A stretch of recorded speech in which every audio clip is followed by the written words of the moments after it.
Hey friends, இந்த வீடியோவில் நம்ம சூப்பரான ஒரு தகவல் பற்றி பார்க்க போகிறோங்க. மக்கள் எல்லாருக்கும் பயனுள்ள ஒரு தகவல் அப்படின்னு சொல்லலாம். அதாவது நில அளவை ஆவணங்கள் எந்தெந்த அலுவலகத்தில் மெயின்டைன் பண்ணுறாங்க. ஏன்னா நத்தம் நில அளவை ஆவணங்கள் இருக்குது, யூடிஆர் ஆவணங்கள் இருக்குது. ஸோ இது போன்ற நிலம் சம்மந்தப்பட்ட நிறைய ஆவணங்கள் இருக்குது.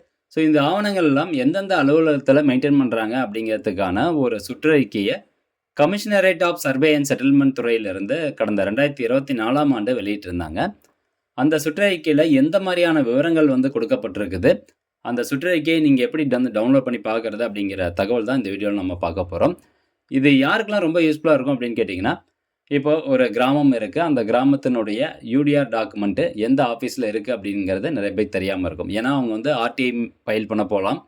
ஸோ அந்த ஆர்டிஐ ஃபைல் பண்ண போது எந்த ஆஃபீஸ் அப்படிங்கிறத நம்ம மென்ஷன் பண்ணணும். ஸோ அதுக்கு பார்த்தீங்கன்னா இந்த சுற்றறிக்கை உங்களுக்கு ரொம்பவே யூஸ்ஃபுல்லாக இருக்கும். ஃபஸ்ட்டு நீங்கள் இந்த வெப்சைட் ஓப்பன் பண்ணிக்கோங்க. tn.gov.in. இந்த வெப்சைட்டுக்கான லிங்க் டிஸ்கிரிப்ஷனில் இருக்குது. ஓப்பன் பண்ணதுக்கப்புறமா இதில் பார்த்தீங்கன்னா ஜிஓஸ் அப்படின்னு இருக்கும். இந்த ஆப்ஷன் கிளிக் பண்ணிங்கன்னா கீழே சர்க்குலர் அப்படிங்கிற ஒரு ஆப்ஷன் இருக்கும். ஜஸ்ட்டு அந்த ஆப்ஷன் நீங்கள் கிளிக் பண்ணிக்கோங்க. கிளிக் பண்ணதுக்கப்புறம் இங்கே பாருங்கள், different categories of survey land records circular அப்படின்னு கொடுத்துருப்பாங்க. இது வெளியீட்டு தேதி கடந்த 2024 மார்ச் மாதமே வெளியிட்டாங்க. பட் இப்போ நான் உங்களுக்கு ஒரு இன்ஃபர்மேஷனாக சொல்கிறேன். ஜஸ்ட்டு இந்த லிங்க்கை நீங்கள் கிளிக் பண்ணிங்கன்னா அடுத்து உங்களுக்கு இந்த மாதிரியான ஒரு பிடிஎஃப் ஃபைல் ஓப்பன் ஆகும். ஸோ இதில் ஜூம் பண்ணி காமிக்கிறேன், எப்படி செக் பண்ணுறது அப்படிங்கிறதையும் நான் சொல்லிடுறேன். ஓகே, இங்கே பார்த்தீங்கன்னா ஃபஸ்ட்டு கிருஷ்ணகிரி மாவட்டம், கிருஷ்ணகிரி தாலுக்காவுக்கு கொடுத்துருக்குறாங்க. ஸோ இது மாதிரி எல்லா மாவட்டத்துக்கும் இந்த பிடிஎஃப் ஃபைலில் இருக்குது. உங்களுடைய மாவட்டத்தை நீங்கள் கண்ட்ரோல் F கொடுத்து சர்ச் பண்ணி பாருங்கள், உங்களுக்கான ஆன்சர் கிடைக்கும். அப்படி இல்லைன்னா ஸ்க்ரோல் டவுன் பண்ணிட்டு பாருங்கள். ஃபஸ்ட்டு கிருஷ்ணகிரி தாலுக்காவில் இருக்கக்கூடிய கிராமத்தின் பெயர் கொடுத்துருக்காங்க. இது ஒன்லி கிராமத்துக்கு மட்டுமா அப்படின்னு கேட்டிங்கன்னா, நகர நில அளவைக்கான டாக்குமெண்ட்ஸும் இதில் கொடுத்துருக்குறாங்க, எந்த ஆஃபீஸில் மெயின்டைன் பண்ணுறோம் அப்படிங்கிறது. இப்போ உதாரணத்துக்கு பதிமகுடு அப்படிங்கிற ஒரு கிராமத்தினுடைய டாக்குமெண்ட், கிராமத்தின் வகை கொடுத்துருக்காங்க. இது ரைத்துவாரி கிராமம் அப்படின்னு சொல்லியிருக்காங்க. இப்போ ரெண்டாவதாக பார்த்தீங்கன்னா, ஆரம்ப நில அளவை எப்போ ஃபஸ்ட்டு லேண்டை அளந்தாங்க அப்படின்னு பார்த்தீங்கன்னா 1867ஆம் ஆண்டு அளந்தாங்க. ஸோ அந்த ஆவண காப்பகம் எங்கே இருக்குது அப்படின்னு கேட்டிங்கன்னா, எம்ஆர்ஓ ஆஃபீஸில் இருக்குது. சென்னை எம்ஆர்ஓ ஆஃபீஸில் இருக்குது. இப்போ உதாரணத்துக்கு பதிமகுடு கிராமத்தை சேர்ந்தவங்க இந்த ஆரம்ப நில அளவைக்கான டாக்குமெண்ட்ஸ் தேவைப்படுது அப்படின்னா ஆர்டிஐ ஃபைல் பண்ணும்போது நீங்கள் எம்ஆர்ஓ சென்னை அப்படிங்கிற பேரில் ஆர்டிஐ ஃபைல் பண்ணணும். ஸோ அந்த ஆஃபீஸில் தான் இந்த டாக்குமெண்ட் இருக்குது. மத்திய நில அளவை அலுவலகம் அங்கே கிடையாது, மாவட்ட ஆட்சியர் அலுவலகத்துலேயும் கிடையாது, வட்டாட்சியர் அலுவலகத்துலேயும் இந்த டாக்குமெண்ட்ஸ் உங்களுக்கு கிடைக்காது. நீங்கள் போயிட்டு வட்டாட்சியர் அலுவலகத்தில் தாலுக்கா ஆஃபீஸில் போய் கேட்டிங்கன்னா அவங்க தரமாட்டாங்க. அடுத்ததாக மறுநில அளவை எப்போ பண்ணாங்க அந்த கிராமத்துக்கு அப்படின்னு பார்த்தீங்கன்னா 1907 பண்ணியிருக்கிறாங்க. இந்த மறுநில அளவை பண்ண அந்த டாக்குமெண்ட்ஸ் எங்கே இருக்குன்னு கேட்டிங்கன்னா கலெக்டர் ஆஃபீஸில் இருக்குது. மாவட்ட ஆட்சியர் அலுவலகத்தில் வச்சுருக்கிறாங்க. ஸோ நீங்கள் ஃபைல் பண்ணும்போது கலெக்டர் ஆஃபீஸ் அந்த எந்த மாவட்டமோ கிருஷ்ணகிரி கலெக்டர் ஆஃபீஸ் அப்படின்னு போடணும். அடுத்து மூணாவது ஒரு கேட்டகரி கொடுத்துருக்குறாங்க, செட்டில்மெண்ட் டாக்குமெண்ட். இனாம் ஒழிப்பு அல்லது எஸ்டேட் ஒழிப்பு, இதுதான் செட்டில்மெண்ட் ஆவணம் அப்படின்னு சொல்லுவாங்க. செட்டில்மெண்ட் செய்யப்பட்ட ஆண்டு அந்த கிராமத்தை பொறுத்த வரைக்கும் 1948லேருந்து 1955. ஸோ இதற்கான டாக்குமெண்ட்ஸ் எங்கே இருக்குது அப்படின்னு கேட்டிங்கன்னா அதே கலெக்டர் ஆஃபீஸில் தான் மெயின்டைன் பண்ணுறாங்க. ஸோ இப்படி தான் நீங்கள் செக் பண்ணணும். இப்போ உதாரணத்துக்கு அடுத்து ஒரு மாவட்டத்தை எடுத்து நான் உங்களுக்கு எக்ஸ்பிளைன் பண்ணுறேன்.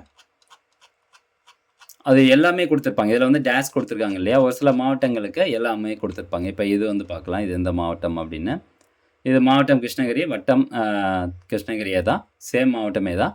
இதில் உங்களுக்கு என்ன கொடுத்துருப்பாங்கன்னா, யூடிஆர் நில அளவை முடிவுற்று அதன் தொடர்புடைய அசல் ஆவணங்கள் தற்போது உள்ள அலுவலகம் அப்படின்னு சொல்லியிருக்காங்க. அப்போ இதில் யூடிஆர் நில அளவை எப்போ பண்ணியிருக்காங்க அப்படின்னு பாருங்கள், 1979லேருந்து 1987.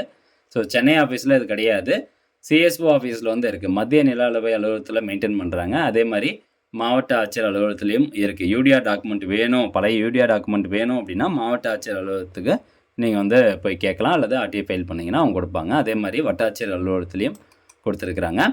தென் நெக்ஸ்ட்டு நம்ம சொன்னோம் பார்த்தீங்களா, நத்தம் நில அளவை. ஸோ நத்தம் நில அளவை பார்த்தீங்கன்னா இங்கே இருக்குது. சேம் அதே மாதிரி உதவி இயக்குனர் அலுவலகம் நில அளவை பதிவேடுகள் துறை அங்கே மெயின்டைன் பண்ணுறாங்க கிருஷ்ணகிரியில். அதே மாதிரி நெக்ஸ்ட் பார்த்தீங்கன்னா நகர நில அளவை. ஸோ இதில் இது நகரம் கிடையாது, நகர நில அளவை கிடையாது, இது கிராமம். ஸோ நகரத்தினுடைய பெயர் போட்டு அதே மாதிரி கொடுத்துருப்பாங்க. இது எல்லாமே நம்ம பார்க்குறது என்னென்னா அந்த கிராமத்தினுடைய ரெண்டாவது பிடிஎஃப் பேஜ். இது நீங்கள் பிரிண்ட் அவுட் எடுத்து பார்த்தீங்கன்னா உங்களுக்கு ஈஸியாக தெரியும். நீங்கள் எந்த மாவட்டமோ அந்த மாவட்டத்துக்கு மட்டும் அப்படியே பிரிண்ட் அவுட் எடுத்து பார்க்கலாம். ஸோ இது பார்த்தீங்கன்னா வட்டம் ஒசூர், சேம் மாவட்டம் கிருஷ்ணகிரி மாவட்டம், வட்டம் ஒசூர். இந்த மாதிரி மொத்தமாக 692 பேஜ் இருக்குது. உங்களுடைய மாவட்டம் எது, உங்களுடைய தாலுக்கா எது அப்படிங்கிறத நீங்கள் சர்ச் பண்ணி பார்த்து இதில் நீங்கள் கண்டுபிடிக்கலாம். எந்த ஆஃபீஸில் வந்து அந்த டாக்குமெண்ட் மெயின்டைன் பண்ணுறாங்க அப்படிங்கிறது.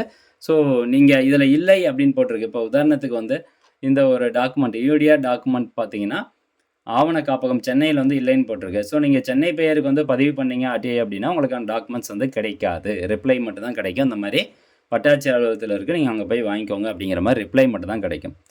ஸோ இதான் வந்து இன்ஃபர்மேஷன் உங்கள் எல்லாருக்கும் ஷேர் பண்ணலாம் அப்படின்னு நினச்சேன். கண்டிப்பாக இந்த தகவல் உங்களுக்கு யூஸ்ஃபுல்லாக இருக்கும். முடிஞ்ச அளவுக்கு இதையும் நீங்கள் நிறைய பேருக்கு ஷேர் பண்ணுங்கள். நிறைய பேர் இந்த டாக்குமெண்ட்ஸ்லாம் எங்கே இருக்குது அப்படிங்கிற அந்த ஒரு பேசிக் இன்ஃபர்மேஷன் வந்து தெரியாமல் இருப்பாங்க. அவங்கள வந்து சுற்ற விட்டுட்டே இருப்பாங்க.